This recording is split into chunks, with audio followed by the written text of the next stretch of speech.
தன்னை திருமணம் செய்து கொள்வதாக கூறி ஏமாற்றி பாலியல் வன்கொடுமை செய்ததாக நடிகை விஜயலட்சுமி அளித்த புகாரின் அடிப்படையில் பதியப்பட்ட வழக்கை ரத்து செய்ய கோரிய சீமான் தாக்கல் செய்த மனுவை சென்னை உயர்நீதிமன்றம் சமீபத்தில் தள்ளுபடி செய்திருந்தது.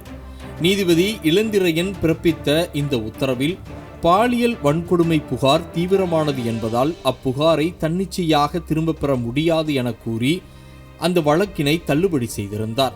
வழக்கை ஆராய்ந்த போது நடிகைக்கு சீமான் மீது எந்த காதலும் இல்லை. குடும்ப பிரச்சனை, திரைத்துறை பிரச்சனை காரணமாக சீமானை அந்த நடிகை குடும்பத்தினர் அணுகியுள்ளனர். அப்போது திருமணம் செய்து கொள்வதாக கூறி நடிகையுடன் சீமான் உறவு வைத்துள்ளது தெரியவந்துள்ளதாகவும் சீமான் தாக்கல் செய்த அந்த மனுவை தள்ளுபடி செய்திருந்தார். இந்த வழக்கினை எதிர்த்து உச்சநீதிமன்றத்திடம் மேல்முறையீட்டுக்கு சென்றார் சீமான். உச்சநீதிமன்றத்தில் இந்த வழக்கு இன்று ஜஸ்டிஸ் PV நாகரத்னா மற்றும் ஜஸ்டிஸ் சதீஷ் சந்திர சர்மா ஆகியோர் முன் இன்று விசாரணைக்கு வந்தது. அதில் சீமானுக்கு எதிராக நடிகை கொடுத்த பாலியல் வழக்கு மீதான விசாரணைக்கு இடைக்கால தடை விதித்து உச்சநீதிமன்றம் உத்தரவு பிறப்பித்துள்ளது.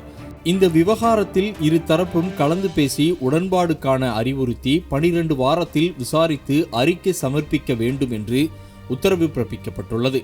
சென்னை உயர்நீதிமன்ற தீர்ப்புக்கு இடைக்கால தடை விதிக்க உச்சநீதிமன்றம் உத்தரவிட்டுள்ளது.